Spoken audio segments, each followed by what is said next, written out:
बिस्मिल्लाहिर्रहमानिर्रहीम। शुरू अल्लाह के नाम से जो रहमान और रहीम है। इक़रा बिस्मि रब्बिकल्लज़ी खलक़। पढ़ो ए नबी अपने रब के नाम के साथ जिसने पैदा किया। खलक़ल इंसान मिन अलक़। जमे हुए खून के एक लोथड़े से इंसान की तख्लीक की। इक़रा व रब्बुकल अकरम। पढ़ो और तुम्हारा रब बड़ा करीम है। अल्लज़ी अल्लम बिल क़लम। जिसने कलम के जरिए से इल्म सिखाया। अल्लमल इंसान मा लम यअलम। इंसान को वो इल्म दिया जिसे वो न जानता था। अस्सलामुअलैकुम। बिस्मिल्लाहिर्रहमानिर्रहीम। हम अपनी जमात का आगाज़ अल्लाह पाक के बाबरकत नाम से करते हैं जो बहुत मेहरबान और नहायत रहम करने वाला है। यह आपकी 5वीं जमात है और इस वक्त उर्दू ज़बान का पीरियड है। जैसा कि आप जानते हैं कि मैंने पिछली वीडियो में ही बता दिया था कि आपका फर्स्ट सेमेस्टर कंटेंट जो है वो कंप्लीट हो गया है। तो आज हमारी क्लास जो है वो रिव्यू क्लास है हमारी, जिसमें हम देख रहे हैं आप बोर्ड पर पहले मिकात के हतमी हिस्से का इयादा, यानी कि फर्स्ट सेमेस्टर फाइनल रिव्यू। ठीक है, जो भी आपका फर्स्ट सेमेस्टर में कंटेंट था उसका हम इयादा करेंगे, यानी कि रिवीजन करेंगे। हमने 3 यूनिट पढ़े थे। यूनिट नंबर 4 से हमने स्टार्ट किया था। 3 यूनिट हम जो है वो मिड टर्म में पढ़ चुके थे। 1, 2, 3 मिड टर्म में पढ़ लिया हमने। 3, 4, 5 जो है हम सेमेस्टर फाइनल में पढ़ रहे थे। तो यूनिट नंबर 4 मेरा पाकिस्तान हमने पढ़ा, उसमें कुछ टॉपिक पढ़े। यूनिट नंबर 5 हमारी ज़मीन पढ़ा हमने, उसमें कुछ टॉपिक पढ़े। यूनिट नंबर 6 सफ़रनामा पढ़ा, उसमें हमने कुछ टॉपिक पढ़े। आज हम इन सब जो है वो यूनिट्स को जो है वो रिव्यू कर लेंगे, इनका इयादा कर लेंगे, ताकि आपके लिए भी बेहतर हो जाए। अगर कुछ मिस हो गया है तो आप अच्छी तरह से जो है उसको दोबारा से समझ सकें। तो जब आप वीडियो देखें तो अपनी बुक खोल के सामने रखिए, ताकि आपको भी अंदाज़ा हो कि जो है हमने क्या क्या पढ़ा था। ठीक है, सबसे पहले हमने यूनिट नंबर 4 मेरा पाकिस्तान के हवाले से हमने पढ़ा। इसमें हमने हमारे पाकिस्तान के फौजी जवान कैप्टन कर्नल शेर खान शहीद के बारे में पढ़ा सबसे पहले। फिर उसके बाद हमने पाकिस्तान के नामवर साइंसदान डॉक्टर सलीमुज़्ज़मा सिद्दीकी के बारे में पढ़ा। ठीक है, उसके बाद हमने जो है वो मेरा पाकिस्तान के उन्वान से एक सबक पढ़ा, जिसमें जो है वो पाकिस्तान के सूबों को हाईलाइट किया गया। ठीक है, कि पाकिस्तान के 6 सूबे हैं। उसके बाद जो है हमने मजमून नवेसी मेरा पाकिस्तान पर एक मजमून लिखा, मजमून लिखने का तरीका बताया। अब आप देख लीजिए, हमने जब कैप्टन कर्नल शेर खान शहीद पढ़ा था तो ये हमारे फौजी जवान हैं, आर्मी का फौजी जवान था ये। ठीक है, ये 1 जनवरी 1970 1 जनवरी 1970 1 जनवरी 1970 को खैबर पख्तूनख्वा के ज़िला सवाबी के एक छोटे से गांव में पैदा हुआ था। ठीक है, वहीं से उसने तालीम हासिल की और वहीं से मैट्रिक किया। अपने ज़िले से ही जो है वो इंटर किया और उसके बाद 1992 में जो है वो उसने जो है वो आर्मी जो एकेडमी जो है वो ज्वाइन कर ली। उसके बाद वहाँ 2 साल तरबियत हासिल करने के बाद जो है सिंध रेजिमेंट में जो है वो उसकी तैनाती हो गई, वहाँ से तरबियत हासिल की। लेकिन इससे पहले जब उसने इंटर कर लिया था तो वहाँ उस पाकिस्तान एयरफोर्स में बतौर एयरमैन जो है वो एज आ एयरमैन भर्ती हो गया था। वहाँ पर भी उसने जो है वो अपनी मेहनत और लगन से जो है वो तरबियत हासिल की और वहाँ पर उसको खिताब मिला था शाहीन बच्चे का। शाहीन आप समझते हैं परिंदे का नाम है जिसकी परवाज़ बहुत शानदार, बहुत ऊंची होती है। तो उस बच्चे को भी इसी परवाज़ की मुनासिबत से जो है, इस परिंदे की परवाज़ की मुनासिबत से जो है वो शाहीन बच्चे का खिताब मिला। इसके बाद वो अपनी आर्मी में आ गए। हमारे पास 3 तरह की फ़ौजें होती हैं, एक बर्री, एक बहरी और एक जो है वो बर्री, बहरी और फ़ज़ाई। ठीक है, 3 तरह की फ़ौजें हमारी, बर्री, बहरी और फ़ज़ाई। बर्री आर्मी है हमारी, और बहरी जो है वो नेवी है हमारी, और फ़ज़ाई जो है हमारी एयरफोर्स है। ठीक है, तो ये 3 तरह की फोर्सेस होती है। एयरफोर्स से जो है ये यहाँ पर पाकिस्तान जो है मिलिट्री एकेडमी में जो है इन्होंने काकोल में जो है वो एडमिशन ले लिया। वहाँ तरबियत के लिए चले गए और 2 साल जो है वहाँ तरबियत हासिल करने के बाद 1994 में जो है वो फिर इनकी सिंध रेजिमेंट में जो है वो तैनाती हो गई। उसके बाद जो है इनको वहाँ से जो है फिर नॉर्दर्न इन्फेंट्री जो है वहाँ भेज दिया गया, जहाँ तोप खानों से जो है वो मुकाबला किया जाता है। तोप खानों में बैठकर जो है दुश्मन से मुकाबला किया जाता, वहाँ भेज दिया गया। वैसे भी वो शहादत की बहुत आरजू रखते थे, दीन से, मज़हब से, इस्लाम से बड़ा लगाव था उनको, बहुत अच्छे अखलाक के मालिक थे। ठीक है, इसी वजह से जो है वो वहाँ पर तैनात हो गए। उसके बाद जो है वो उन्हें महाज पर भेजा गया, कश्मीर के महाज पर। ठीक है, कश्मीर के महाज पर भेजा गया, जहाँ पर कारगिल की चोटियाँ जो 17,000 फीट से भी ज़्यादा बुलंदी पर है, ज़्यादा उनकी जो बुलंदी है वो 17,000 फीट से भी ज़्यादा है। वहाँ पर जो है उन्होंने चौकियाँ बनाई और दुश्मन का मुकाबला करने लगे, अपने मुल्क का दिफा किया, दुश्मन का मुकाबला किया। और वहाँ पर इसी मार्के में जो है, कारगिल के मार्के में जो है वो शहीद भी हुए। आपने पढ़ा था, डिटेल से पढ़ा था, हमने पूरा सबक रीड किया था। ठीक है, तो वहीं पर जो है वो जुलाई में 1999 में कारगिल के महाज पर शहीद हुए।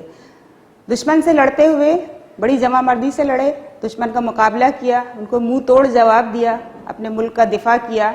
लेकिन उस दौरान वो ज़ख्मी हो गए और ज़ख्मों की जो है वो ताब न लाते हुए जो है वो शहीद हो गए। शहादत का रुतबा मिला उन्हें। और सबसे बड़ा, पाकिस्तान का सबसे बड़ा फौजी एजाज़ निशान हैदर उनको दिया गया, क्योंकि बड़ी जमामर्दी से लड़े थे वो। ठीक है, और पाकिस्तान का ये सबसे बड़ा फौजी एजाज़ है, जो हज़रत अली करमल्ला वजहो की बहादुरी की निस्बत से जो है वो इसका नाम रखा गया है, निशान हैदर, क्योंकि हज़रत अली का एक नाम हैदर भी था। ठीक है, तो हैदर जो है निशान हज़रत अली की निस्बत से जो है इसका नाम निशान हैदर रखा गया, और ये सबसे बड़ा पाकिस्तान का फौजी एजाज़ है। ठीक है, ये हमने पढ़ा था। कर्नल शेर खान शहीद मैंने थोड़ा सा आपको रिव्यू कर दिया है, आप भी बुक खोल के देखिएगा, बुक खोल के मेरे साथ साथ पढ़िएगा। ठीक है, उसके बाद है डॉक्टर सलीमुज़्ज़मा सिद्दीकी।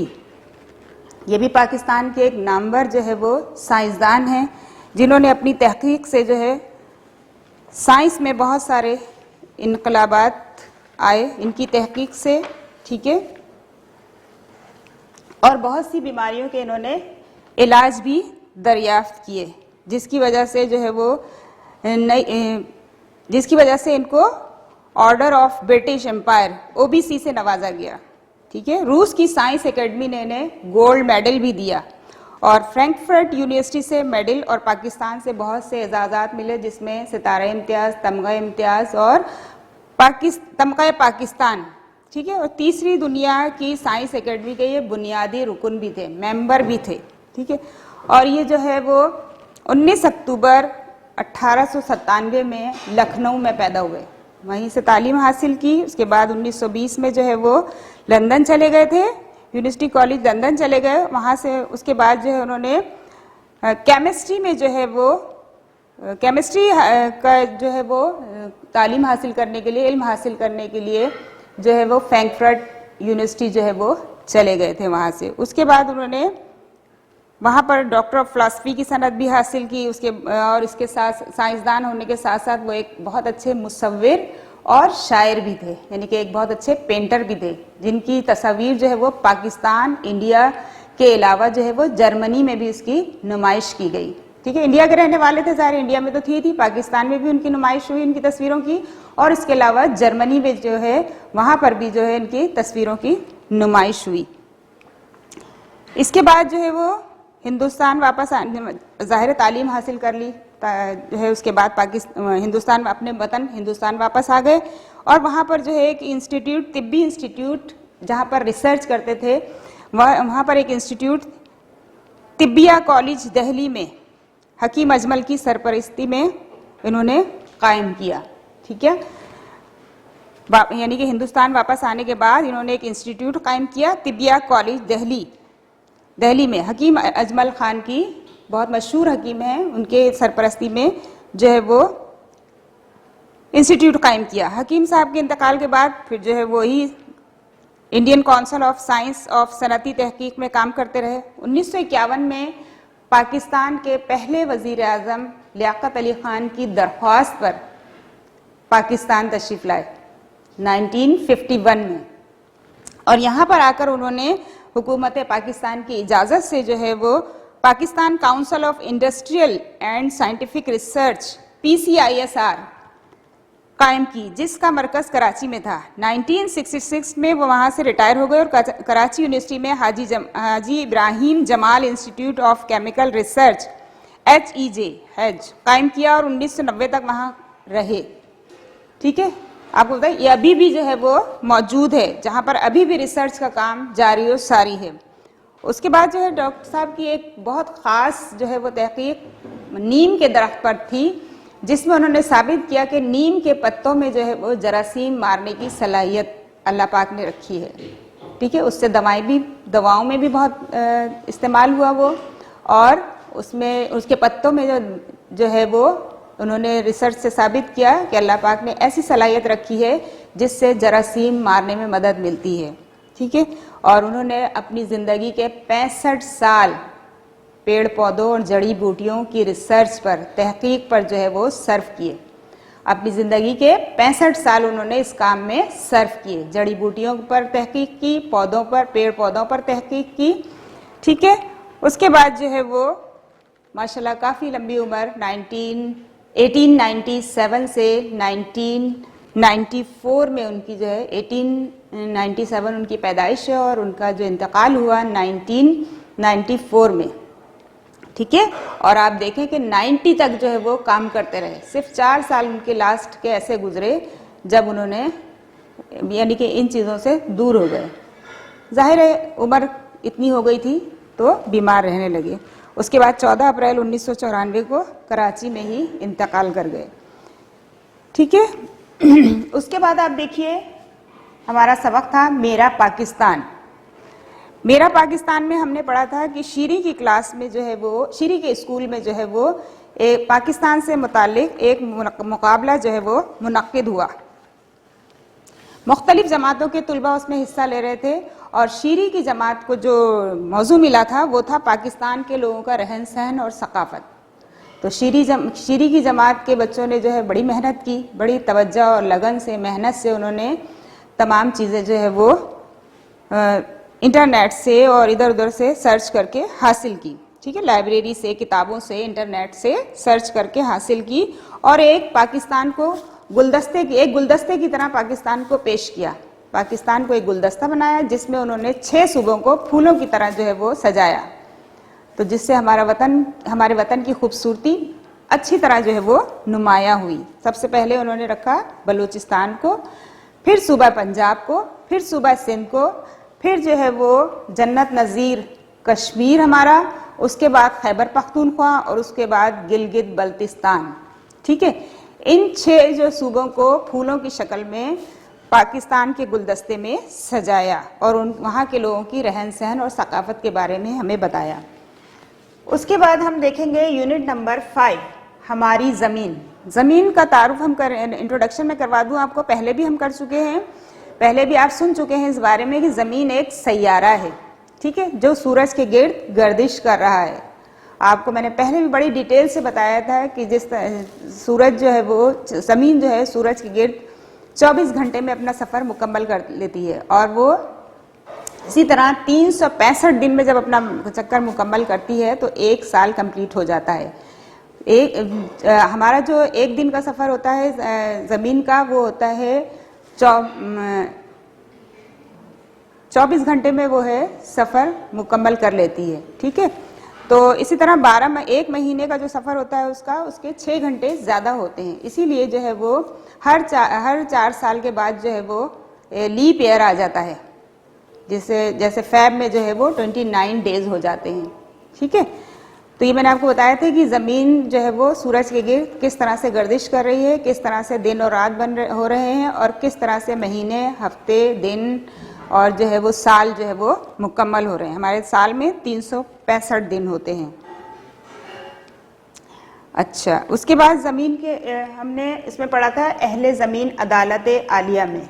यहाँ पर जो है वो एक कोड दिखाया गया है, मुकदमा दायर कर दिया है खलाई मखलूक के एक फ़र्द ने, ठीक है, जो 1000 साल पहले भी हमारे सैयारे पर आया था, यानी कि ज़मीन पर आया था। तब तो उसने यहाँ पर देखा था कि बड़ी हरियाली थी, हर तरफ जो है वो पेड़ पौधे हरे भरे नज़र आ रहे थे, हर तरफ जो है वो परिंदों की चहचहाहट की आवाज़ आ रही थी, साफ शफाफ पानी के जो है वो झरनों की आवाज़ें, खूबसूरत आवाज़ें और ताज़ा और साफ पाक हवा जो है वो उसे यहाँ नज़र आई। लेकिन जब वो 1000 साल बाद आया तो भाई वो तो बड़ा परेशान हो गया। उसने कहा कि यहाँ तो ऐसा लग रहा है कि मैं जो है वो अपने कान ही बंद कर लूँ, इस कदर शोर है, ना कोई हरियाली है, बस किसी दूर दूर किसी जो है वो पार्क में ही मुझे कुछ हरियाली नज़र आ रही है, वैसे कुछ भी ऐसा नहीं है, हर तरफ गंदगी ही गंदगी है, कचरे का ढेर है, इस तरह जो उसने बताया। और साफ शफाफ झरनों के बहने की आवाज़ें तो बिल्कुल भी नहीं है, परिंदों की आवाज़ भी जो है वो शोर की आलूदगी में जो है वो गुम हो गई है। ये सारी आवाज़ें, खूबसूरत आवाज़ें, दिल को अच्छी लगने वाली आवाज़ें सारी गंदगी में और शोर की आलूदगी में जो है वो गुम हो गई हैं। तो उसने इस वजह से जो है वो अहले ज़मीन पर, यानी कि ज़मीन पर रहने वालों पर मुकदमा दायर कर दिया था, ठीक है।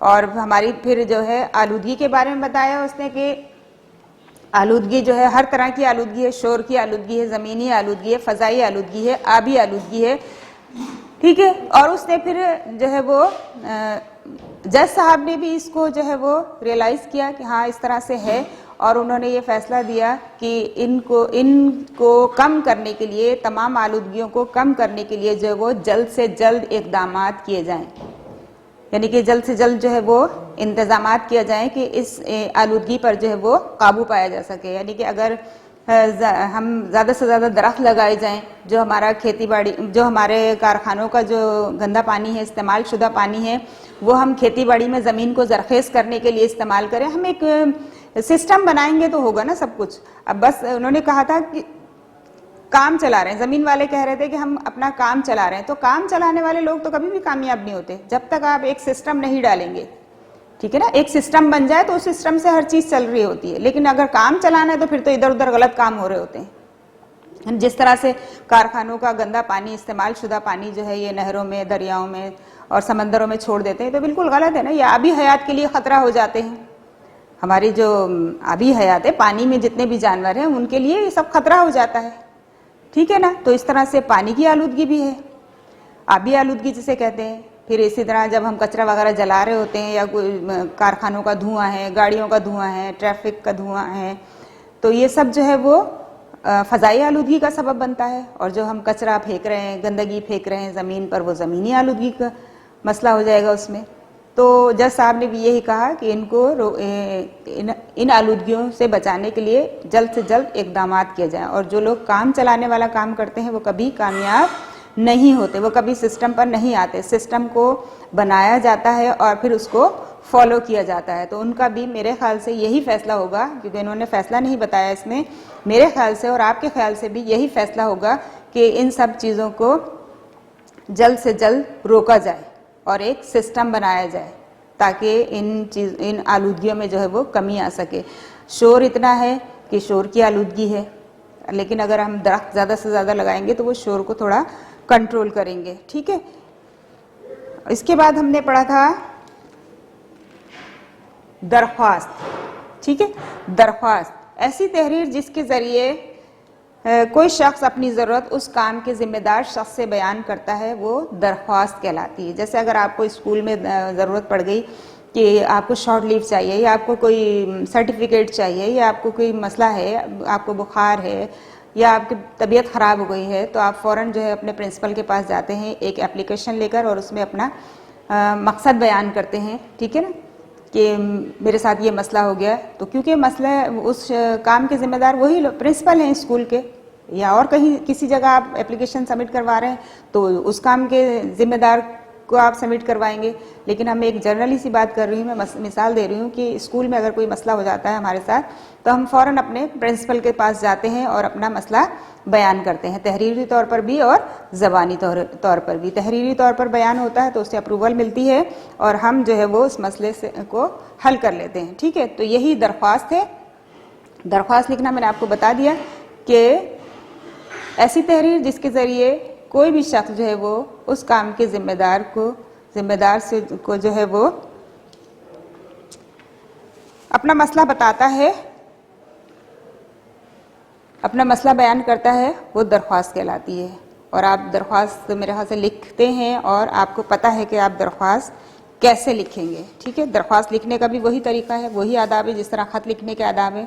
सबसे पहले आप दरख्वास्त लिखने के लिए जो आदाब व आदाब का ख्याल रखेंगे, फिर अपना मकसद बयान करेंगे और आखिर में जो है वो अपना मसला बयान करने के बाद शुक्रिया अदा करेंगे। ठीक है, तो आप इस तरह से दरख्वास्त लिखिएगा। उसके बाद है कवायद। अब हम कवायद देखते हैं। कवायद देखने के लिए हमें अपना बुक का पेज नंबर खोलना पड़ेगा 113 एंड 115। ठीक है, आप भी अपना जब वीडियो देखें तो मेरे साथ खोल के रखिए अपनी बुक। कवायद में हमने पढ़ा पेज नंबर 113 पर 113 पर हमने पढ़ा वाहिद जमा के कायदे कि वाहिद से जमा कैसे बनाते हैं।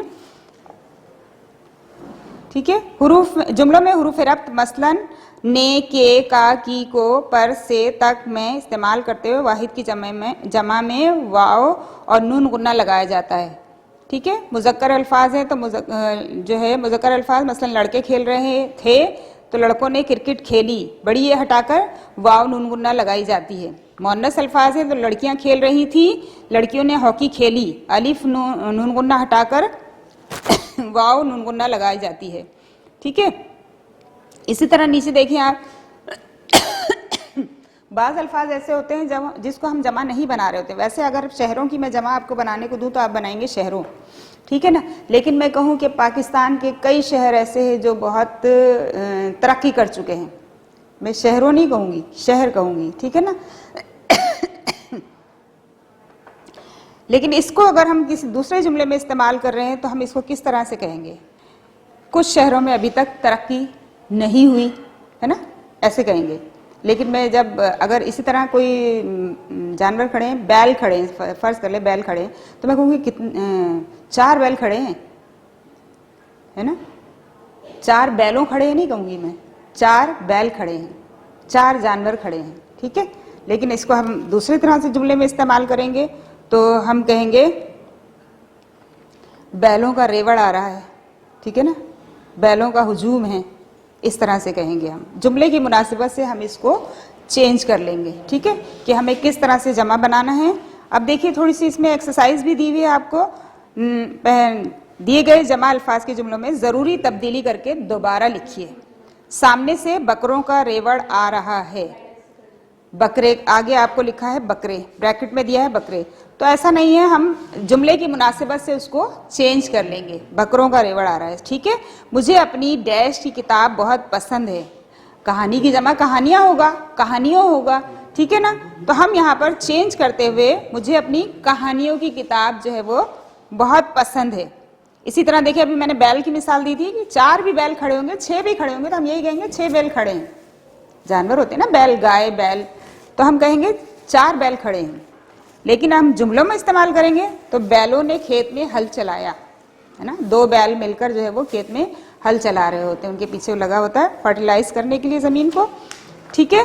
तो ये आपने देखा कि वाहिद से जमा हम किस तरह से बनाएंगे। जुमलों की मुनासिबत से जो है वो हम उसको जमा में तब्दील करेंगे। वैसे हम सिंगल भी यूज़ करते हैं। उसके बाद है देखिए 115 पर भी हमें दिया गया है कवायद, ग्रामर पढ़ना है हमें 115 पर भी, 115 सफ़ा नंबर 115 पर। इसमें है मुहावरे, ठीक है। मुहावरा अल्फाज का वो मजमूआ होता है जो एक फेल और चंद अल्फाज से मिलकर बनता है, जिसमें फेल अपने हकीकी मायने के बजाय मजाजी यानी कि फर्जी मायने में इस्तेमाल होता है। जैसे कि अगर हम एक मिसाल देते हैं कि डॉक्टर्स ने जवाब दे दिया, तो अब कोई हमने सवाल थोड़ी किया उनसे कि उन्होंने हमें जवाब दे दिया। मतलब उसका ये हुआ, मुहावरा यूज़ कर रहे हैं हम ये, तो मतलब इसका ये हुआ कि डॉक्टर ने इसे लाइलाज करार दे दिया, यानी कि अब इनका इलाज मुमकिन नहीं, अब इनका इलाज नहीं हो सकता। अम्मी ने नौकर को जवाब दे दिया, तो अब नौकर ने सवाल थोड़ी किया था कोई कि जवाब दे दिया उनको। अम्मी ने नौकर को नौकरी से निकाल दिया, फारिग कर दिया काम से, ठीक है ना। इसी तरह आसमान से बात, पहाड़ आसमान से बातें कर रहा है, तो हम ऊंचाई को देख रहे हैं उसकी, ठीक है ना। आसमान से तो बातें नहीं कर सकता। ये मुहावरा है और फर्जी तौर पर इस्तेमाल हो रहा है इसमें फेल, ठीक है। तो तो इस तरह के जो मुहावरे, जान पर खेलना, अपने मुंह मियाँ मिट्ठू बनना, ठीक है, आंखें बंद होना। आंखें बंद होना का मतलब ये नहीं कि हम आंखें बंद कर लेंगे सो जाएंगे, ऐसा नहीं है। आंखें बंद होना, मर जाना, वफात पा जाना, ठीक है।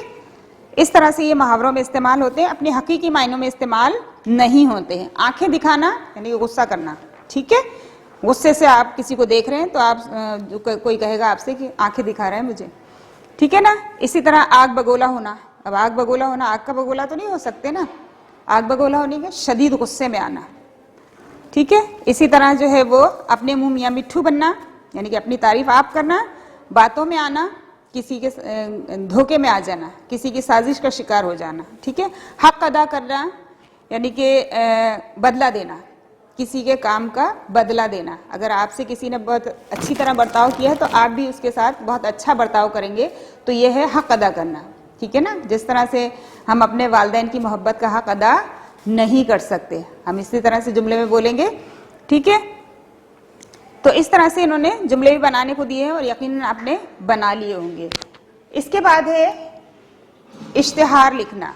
इश्तिहार लिखने का मतलब ये होता है कि किसी भी चीज़ की खरीदो फरोख्त के लिए उसकी खूबियों और खुसूसियात को बयान करना। अब वो टीवी, रेडियो और दीगर ज़राए जो हैं, हमारे रिसोर्सेज जो हैं, उनके ज़रिए पेश करना जो है वो इश्तिहार कहलाता है, ठीक है। जैसे एडवर्टाइजमेंट जिसे कहते हैं आप इंग्लिश में, आपने इंग्लिश में भी टॉपिक पढ़ा होगा एडवर्टाइजमेंट का, तो उर्दू में इसे कहेंगे इश्तिहार लिखना। और हम देख रहे होते हैं, हम फिल्में देख रहे होते हैं या ड्रामा देख रहे होते हैं या कोई डॉक्यूमेंट्री देख रहे होते हैं या कोई भी चीज़ देख रहे होते हैं टीवी पर, तो हमें ऐड नज़र आते हैं, ये इश्तिहार आते हुए नज़र आते हैं, ठीक है। और इनको मैंने बनाना भी बताया था, और तस्वीर के साथ, तस्वीर भी बनाना है और इश्तिहार भी बनाना है। फ़र्ज़ करें ब्लू बैंड का इश्तिहार है, तो हमने बताया था ब्लू बैंड रोज़ाना रोज़ बढ़ते जाना, ठीक है। और इसी तरह से जो है वो बहुत से इश्तिहारात बन सकते हैं। आपकी बुक में भी इश्तिहार बने हुए हैं। पेंसिल का इश्तिहार है, लिखाई मेरी गहरी है, थामने में भी हूँ आसान, यानी कि पकड़ने में भी हूँ आसान, प्यारे प्यारे बच्चों के मैं काम आऊँ सुबह शाम, ठीक है। उसके बाद एक कालीन का ऐड दिया हुआ है आपके पास, इश्तिहार दिया हुआ है, बेमिसाल रंगीन और खूबसूरत कालीन बनाए घर के हर कमरे को बेहतर से बेहतरीन। ये देखें आप, वो जो चीज़ आप देख रहे हैं, जिस चीज़ का आपने इश्तिहार बनाया है, उसकी आप खूबियाँ और खुसूसियात बयान कर रहे हैं, ठीक है। इसी तरह मैंने आपको भी बताया था कि आपने भी इश्तिहार बनाना है और उसके साथ तस्वीर भी बनाना है। तस्वीर बना ली आपने, अब उसके बाद आप इश्तिहार भी लिखेंगे। फ़र्ज़ करें चूड़ियों का बनाया था, चूड़ियाँ दी थी आपको, उसके बाद एक शैम्पू का था, उसके बाद मक्खन का था, ठीक है ना, पेन का, पेंसिल का, किताब का, किसी का भी जो है वो इश्तिहार बनाएंगे तो उसके साथ आप लिखेंगे भी। तो यही इश्तिहार होता है, उस चीज़ की, जो भी चीज़ आप बना रहे हैं या पेश कर रहे हैं तो उसकी खूबियाँ और खुसूसियात बयान करना इश्तिहार कहलाता है। उसके बाद है कवायद। हम देखते हैं यह कवायद कौन से पेज नंबर पर है। ये है 121, 121। ये आपको देखना होगा, बुक खोल के रखेंगे जब आप वीडियो देख रहे होंगे। ये है फेल की फाइल और मफूल के साथ मुताबिकत। पहले ये देख लीजिए कि फेल, फाइल और मफूल क्या होते हैं। फेल जो है वो काम, फाइल काम करने वाला, और मफूल जिस पर काम किया गया हो, ठीक है। तो फेल की फाइल और मफूल के साथ मुताबिकत। File, मफूल, fail. लड़का नमाज पढ़ता है, लड़का वाहिद है तो फेल भी जो है वो वाहिद होगा, यानी कि फाइल वाहिद है तो फेल भी वाहिद होगा, और फाइल मुजक्कर है तो फेल भी मुजक्कर होगा। फाइल मुअन्नस है तो जो है वो फेल भी मुअन्नस होगा। मतलब लड़के नमाज पढ़ते हैं, ये जो है वो जमा भी है और मुजक्कर भी है। लड़की नमाज पढ़ती है, ये जो है वो मुअन्नस है, सिंगल है, वाहिद है, ठीक है। तो लड़की मुअन्नस है इसलिए पढ़ती है, लड़की नमाज पढ़ता है नहीं लिखेंगे हम, लड़की नमाज पढ़ती है। और इसी तरह जमा में आएगा ये, तब भी अगर जमा है, फाइल जमा है, यानी काम करने वाले लोग जमा हैं, ज़्यादा हैं एक से, तो हम फेल भी जो है वो जमा में ही लिखेंगे, ठीक है। फेल भी जमा में ही लिखेंगे, जिस तरह से यहाँ लिखा है कि लड़कियाँ नमाज पढ़ती हैं, जमा हो गया ना, पढ़ती हैं, ठीक है। आपको एक छोटी सी एक्सरसाइज भी दी हुई है, एक और वो दिया है, मैंने आम खाया। याद रहे कि फाइल मफूल से पहले आता है और फेल हमेशा आखिर में आता है। जाहिर है काम करने वाला सबसे पहले आता है, फाइल, ठीक है ना। तो मैंने आम खाया, मैं फाइल, आम जो है वो मफूल और खाया जो है वो फेल। फेल हमेशा आखिर में आता है जुमले में, ठीक है। अब इन्होंने कुछ एक्सरसाइज दी है आपको। बच्चा आइसक्रीम खाता है या खाते हैं? अब हमारे पास सिंगुलर है, वाहिद है वो, तो हम क्या लिखेंगे? बच्चा आइसक्रीम खाता है। अगर यही प्लूरल होता, जमा में होते, बच्चे होते, तो हम क्या लिखते हैं? बच्चे आइसक्रीम खाते हैं। उसके बाद है मैंने सेब खाया। अब आप क्या लिखेंगी? मैंने सेब खाया या खाई, ठीक है। तो हम लिखेंगे मैंने सेब खाया, भले वो लड़की खा रही हो, लड़का खा रहा हो, ठीक है ना। तो हमने सेब को देखा। उसके बाद है सलमा किताब पढ़ती है, पढ़ता है। दो ऑप्शन दिए आपको, तो सलमा लड़की है, जाहिर है मोन्नस है, तो आप मोन्नस में ही लिखेंगे सलमा किताब पढ़ती है। इसके बाद है असलम अखबार पढ़ रहा है, पढ़ रहे हैं। क्या लिखना है आपने? असलम सिंगुलर है, वाहिद है, तो हम भी सिंगुलर में लिखेंगे पढ़ रहा है। उसके बाद है लड़कियां चूड़ियां पहनती हैं। दोनों देखिए प्लूरल हैं, लड़कियां भी और चूड़ियां भी, तो पहनती हैं प्लूरल में ही जवाब देंगे हम, यानी कि जमा है तो हम जमा में ही, फेल को भी जमा में ही इस्तेमाल करेंगे। दादी अम्मा कहानी सुनाती हैं, यहां हम अदब के उसमें इस्तेमाल करेंगे। दादी अम्मा भी सिंगल है देखे, ठीक है ना, लेकिन दादी अम्मा कहानी सुनाती है नहीं बोलेंगे हम, दादी अम्मा कहानी सुनाती हैं, ये बड़ों का अदब है। अम्मी घर पर हैं, अब्बू घर पर हैं, ठीक है ना। हालांकि सिंगल सिंगल हम यूज कर रहे हैं, लेकिन अदब का लिहाज रखते हुए हम प्लूरल में इस्तेमाल करेंगे, ठीक है। अब इसके बाद देखिए आपके पास है एक मालूमाती सबक दिया गया है, तफहीमी सबक है, दरख्तों के फायदे, ठीक है, जिसमें आपको दरख्तों के बारे में बहुत अच्छी इंफॉर्मेशन मालूमात दी गई हैं जो हमें पहले मालूम नहीं होंगी, ठीक है ना, जो आपको पहले मालूम नहीं होंगी। दरख्त इंसानों के जमीन पर आने से हजारों साल पहले से मौजूद हैं, ठीक है, ये हमें पता था, हमें नहीं पता था, है ना। तो आप देख लीजिए कि दरख्त हमारे दुनिया में आने से पहले ही, यानी कि इंसान जब दुनिया में आए तो उससे हजारों साल पहले से दरख्त मौजूद थे। क्योंकि देखिए अल्लाह पाक की हिकमत है ना, दानाई कि जो है वो माहौल को साफ रखने के लिए, क्योंकि दरख्त जो है वो कार्बन डाइऑक्साइड को जज्ब करने और ताज़ा ऑक्सीजन फराहम करने का एक बहुत बड़ा कारखाना होते हैं, ठीक है ना, एक इंडस्ट्री समझ लें इसको, कि कार्बन डाइऑक्साइड ये अपने अंदर जज्ब कर रहे हैं और ऑक्सीजन जो है वो ताज़ा हवा हमें सांस लेने के लिए फराहम कर रहे हैं। तो ये अल्लाह पाक का निज़ाम देखिए आप, कि इंसान हजारों साल बाद में दुनिया में आए जिनको सांस लेना है, लेकिन माहौल को पहले ही जो है वो साफ पाक कर दिया, ताकि जब इंसान दुनिया में आए तो सांस लेने के लिए उन्हें ताज़ा और साफ हवा मैसर हो। दरख्त जो है वह इंसानों और जानवरों को ग़िज़ा फराहम करने का एक बहुत बड़ा जरिया है, और ग़िज़ा फराहम करने से लेकर उनको साया फराहम करने तक बहुत ज़्यादा फ़ायदेमंद है, ठीक है। ग़िज़ा का तो जरिया है ही है, लेकिन आप देखें कि वो हमें साया भी फराहम करते हैं। उसके नीचे जो है वो बहुत से जानवर, परिंदे, कीड़े मकोड़े जो है वो रिहाइश अख्तियार करते हैं। आप देखते हैं कि जानवर दरख्तों में ही जो है वो घोंसला बनाते हैं, अपनी रिहाइशगाह, अपने रहने की जगह वो दरख्तों में ही बनाते हैं, उन्हें वहाँ बहुत महफूज लगता है अपना आप, है ना, इसलिए वो वहीं पर जो है वो अपने घोंसले बनाते हैं। अब इसके अलावा देखिए कुछ ऐसी मालूमात हैं जो हम अब आगे देखते हैं। जिन इलाकों में बड़ी तादाद में दरख्त मौजूद होते हैं उस इलाके में सैलाब का खतरा बेहद कम हो जाता है। वो कैसे? अब देखिए, दरख्तों की जड़ें न सिर्फ खुद इजाफी पानी को जज्ब करती हैं बल्कि मट्टी को भी पानी जज्ब करने में मदद देती हैं। यानी कि जो पानी खड़ा होता है वो दरख्त अपने अंदर जज्ब कर लेते हैं पानी को, और मट्टी को भी जो है वो जज्ब करने में मदद करते हैं, जिसके बाइस जो है वो सैलाबी पानी जो है वो, जो बारिशों का पानी होता है तो वो जो है वो कम हो जाता है, जिसकी वजह से सैलाब का खतरा भी कम हो जाता है। लेकिन बहुत ज़्यादा, जाहिर है, हद से ज़्यादा होगा तो सैलाब आते हैं, लेकिन अगर ऐसा हो जो कंट्रोल में रह सके, जो दरख्त पानी को जज्ब कर लें, मट्टी को भी मदद दें जज्ब करने में, तब जो है ये खतरा कम हो जाता है। इसके बाद है जिस तरह दरख्त सैलाबों से तहफ़्फ़ुज़ फराहम करते हैं, इसी तरह ये कहत और खुश्क साली से भी बचाते हैं। ठीक है, ये अपनी जड़ों में जज़्ब शुदा पानी को हवा में खारिज करते हैं और बादल बनाने में मदद का बाइस बनते हैं। ठीक है, दरख्त जो है वो अपनी जड़ों में जज़्ब शुदा पानी को हवा में खारिज करते हैं।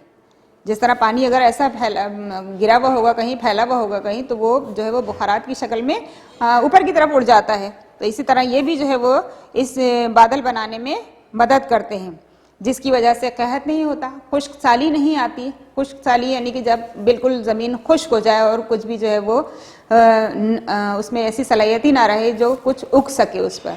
ठीक है ना, तो ये चीज़ें कम हो जाती हैं। ज़ाहिर है बारिश होगी तो ज़मीन ज़रखेज़ होगी और उसमें ऐसी सलाहियत पैदा हो जाएगी कि वो ज़मीन से सब कुछ उगा सकेगी, दरख्त, पेड़ पौधे जो हमारी ग़िज़ा का अहम ज़रिया हैं। उसके बाद है दरख्त की जड़ें ज़मीन की मिट्टी को रोक कर रखती हैं, जिसकी वजह से ज़मीन का कटाव या लैंड स्लाइडिंग नहीं होती, यानी कि ज़मीन जो है वो उसमें शिगाफ नहीं पड़ते, वो कटती नहीं है। ठीक है, ये जड़ें जो है आपने देखा किस कदर फैली हुई होती है, मजबूती से जो है वो ज़मीन को अपने शिकंजे में रखती हैं। ठीक है, तो इससे लैंड स्लाइडिंग नहीं होती।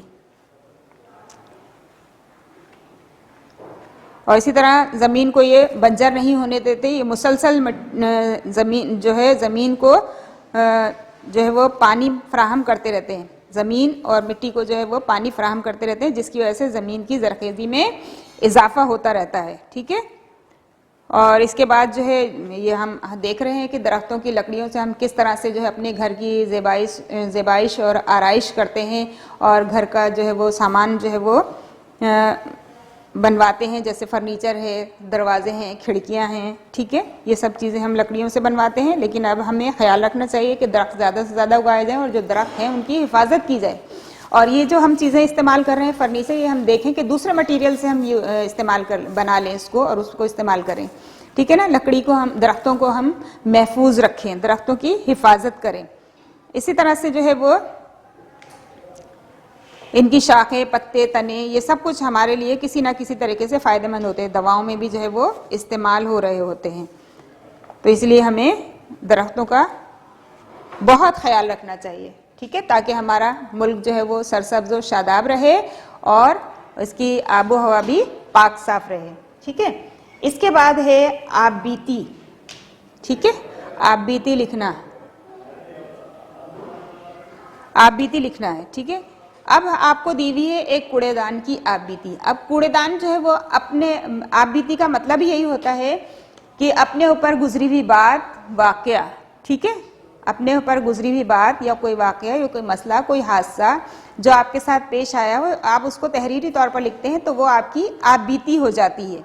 तो यहाँ पर एक कूड़ेदान की आप बीती बताई गई है, आपको सबक में दी गई है। कूड़ेदान बता रहा है कि मैं कहाँ कहाँ होता हूँ, मेरा काम क्या है। ठीक है, वो लोगों से क्या शिकायत कर रहा है, वो क्या लोगों को क्या ताकीद कर रहा है, वो सारी जो है उसने अपनी तफसील इसमें लिख के आपको बता दी है और अपनी आप बीती पेश कर दी है। और इसी तरह आपको जो है वो एक दरख्त की आप बीती लिखने के लिए कहा है। तो मैंने पहले भी बताया है कि किसी भी मजमून को लिखने के लिए जो है वो आप 3 पैराग्राफ इस्तेमाल करते हैं। पहला होता है तमहीद, जिसको आप इंट्रोडक्शन कहते हैं, किसी भी चीज़ के बारे में आप बताएंगे, उसका तारुफ पेश करेंगे।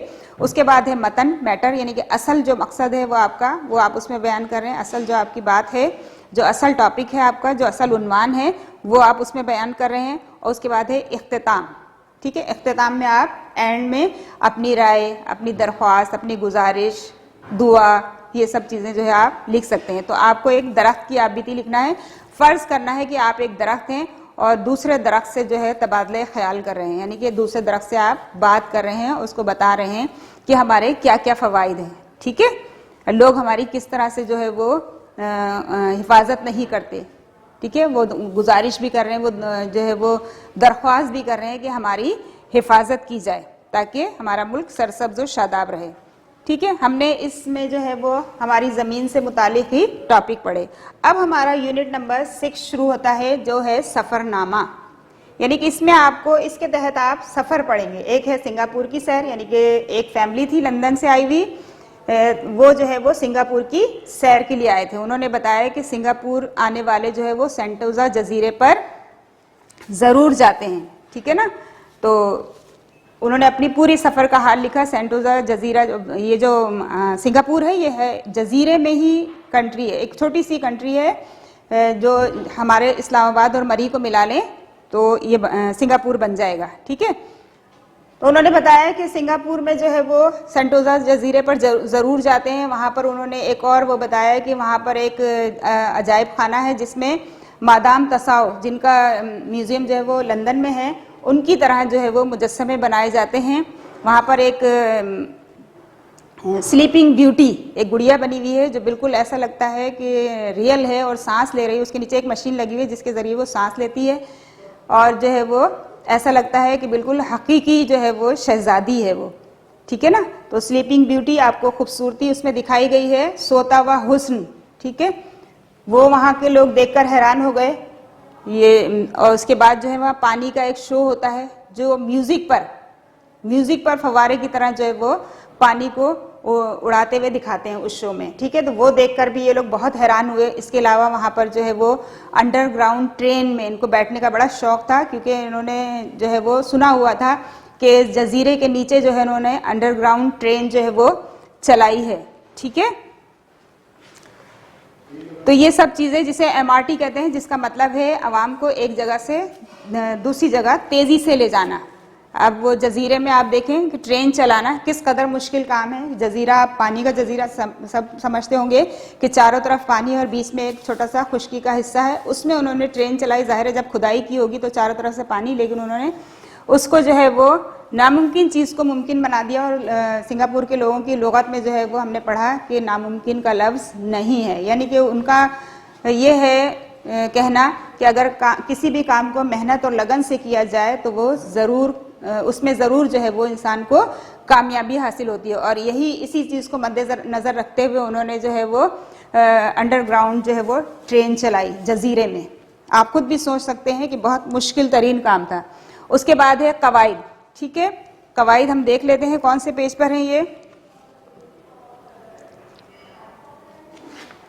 पेज नंबर है 137। इसमें मुतरादिफ अल्फाज के मायनी होते हैं हम मायनी अल्फाज। दो अल्फाज ऐसे जिनके मायनी एक जैसे हों, और हर जबान में कुछ अल्फाज ऐसे होते हैं जो एक ही मायनी रखते हैं। जैसे फ़र्ज़ करें माल, दौलत, ठीक है, रस्म, रिवाज, ये सारे अल्फाज ऐसे हैं जो हाँ एक ही मायनी रखते हैं। समर, फल, आपने देखा होगा, हमने से समर पढ़ा और फिर फल, वो समर में हम क्या देख रहे हैं, फल है, ठीक है ना। इसी तरह खुशी, मुसर्रत, गीत, नगमा, हुनर, फन, आरजू, तमन्ना, ठीक है, तारीकी, अंधेरा, उजाला, रोशनी, ये सब एक जैसे एक मायने वाले अल्फाज हैं, इन्हें मुतरादिफ अल्फाज कहते हैं, ठीक है। इसके बाद हमने पढ़ा शहद की मक्खी का सफ़र। शहद की एक छोटी सी मक्खी आप देखें, वो अपना सफ़र किस तरह से नज़्म व ज़ब्त से जो है वो तय करती है और अपने मकसद में कामयाब होती है, ठीक है। आप देखें कि आपको इस तफ़हीमी सबक में, इस मालूमाती सबक में एक छोटी सी मक्खी के बारे में बताया गया है कि वो किस कदर नज़्म व ज़ब्त से काम लेते हुए जो है वो अपना काम सरअंजाम देती है। यानी कि अगर उसको शहद बनाना है तो वो सब जो है वो मक्खियाँ आपस में काम तकसीम कर लेती हैं, बड़ी जो है वो नज़्म व ज़ब्त से, जो है सब्र बर्दाश्त से, हिम्मत से, हौसले से जो है वो ये काम कर रही होती हैं। आप देखें सिर्फ आधा किलो शहद बनाने के लिए उन्हें बहुत जो है वो लंबे प्रोसीजर से और बहुत मुश्किलात से जो है वो गुजरना पड़ता है। इसके लिए आपको 20,000 फूलों का रस हासिल करना पड़ता है उन्हें, ठीक है। अगर सिर्फ आधा किलो शहद बनाना है तो 20,000 फूलों का रस हासिल करना पड़ता है। ये बहुत फूल होते हैं 20,000, और इसके लिए वो 30,000 जो है वो उड़ाने भरती हैं, यानी कि 30,000 मरतबा जाती और आती हैं। ज़ाहिर है फूल का रस चूसा, छोटी सी मक्खी है, कितना रस जो है वो चूसेगी। तो फूल का रस चूसा और आकर जो है अपने छत्ते में जहाँ भी उनको सेव करना होता है वो वहाँ सेव कर देती हैं, ठीक है। इसी तरह वो 30,000 उड़ाने भरती हैं। अगर इस 30,000 उड़ानों का फासला हम देखेंगे तो वो 50,000 मील होता है, बहुत होता है वो, ठीक है। तो अब आप देखें कि इन्होंने काम भी तकसीम किया हुआ है। एक मक्खी जो है फूलों का रस जमा कर रही है, दूसरी उसको सेव कर रही है, तीसरी, इस तरह से जो उन्होंने अपने काम को डिवाइड किया हुआ है, डिस्ट्रीब्यूट किया हुआ है हर मक्खी के हिस्से में, ठीक है। और उसके बाद जो है जब शहद बनाने का अमल शुरू होता है तो वो अपने परों को जो है पंखे की तरह इस्तेमाल करते हुए उस पानी की तरह जो रस होता है उसको जो है उसमें से पानी को उड़ा देती हैं और फिर एक मीठा और गाढ़ा रस बाकी रह जाता है जिसको वो चूस लेती हैं। और उनके मुंह में अल्लाह पाक ने ऐसे गदूद रखे हैं जो उस रस को शहद में तब्दील कर देते हैं। ठीक है, आप ये देखिए अल्लाह पाक की कुदरत। अल्लाह पाक चाहता तो शहद की नहर बहा देता है ना, लेकिन नहीं, अल्लाह पाक ने एक छोटी सी मक्खी के जरिए हमें नज्म व ज़ब्त का सबक सिखाया है कि वो किस तरह से जो है वो नज्म व ज़ब्त से जो है वो अपना काम कर रहे हैं, किस तरह से मंसूबा बंदी के जरिए जो है वो अपना काम कर रही हैं। यानी कि एक मंसूबा बना लेती हैं वो कि किस तरह से हमें इस काम को सरअंजाम देना है। तो ये इंसानों के लिए बहुत बड़ा सबक है।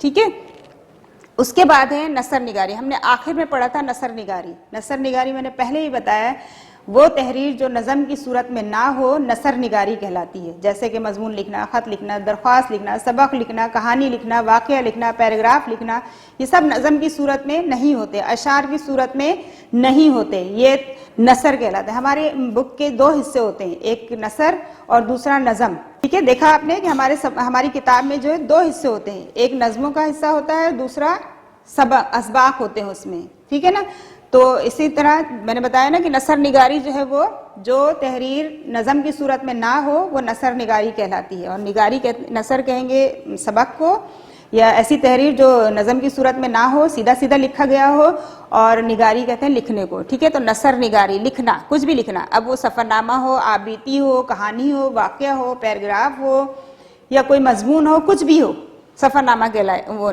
नसर निगारी कहलाएगा। ठीक है, अब उसमें हमें सफ़रनामा लिखने के लिए कहा गया है। सफ़रनामा लिखने के लिए वैसे तो हम देखते हैं कि किसी भी मजमून को लिखने के लिए हमें 3 पैराग्राफ की ज़रूरत होती है। सबसे पहले तमहीद, मतन और आखिर में इख्तिताम। लेकिन यहाँ पर जो है हम इन चीज़ों को फॉलो करेंगे। सबसे पहले जो है हम कहीं भी जाते हैं तो हम वहाँ जाकर मुशाहिदात कर रहे होते हैं, यानी कि देख रहे होते हैं कि क्या क्या है वहाँ पर, कैसे लोग हैं, कैसे हुलिये हैं उनके, क्या क्या जो है वो यहाँ की ख़ास बातें हैं, ये चीज़ें देख रहे होते हैं। फिर मालूमात हासिल करते हैं वहाँ से, फिर हम महसूस भी करते हैं कि कैसा है, क्या है, हमें अच्छा भी लग रहा है या नहीं लग रहा है, ये महसूसात होते हैं हमारे। फिर हम अपने आखिर में आके तासुरात पेश करते हैं।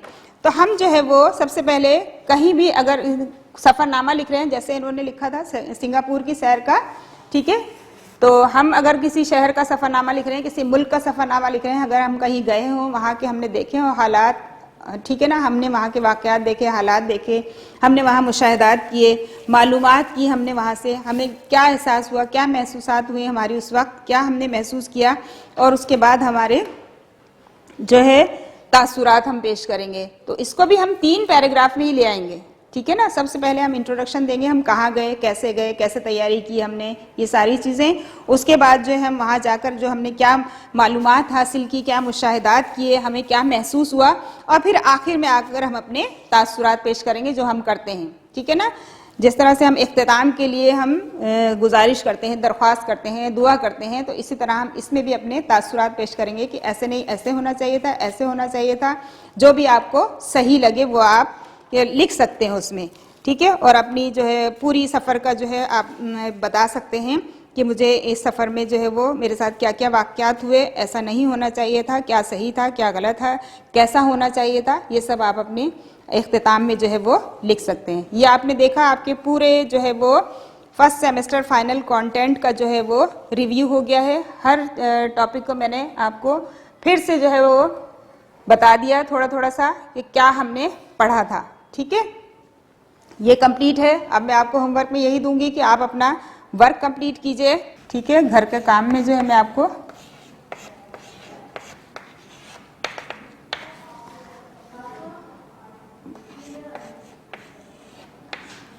वर्क मुकम्मल कीजिए, और आखिर में आप ये देख रहे हैं जो मैंने आपका कंटेंट लिखा है बोर्ड पर, और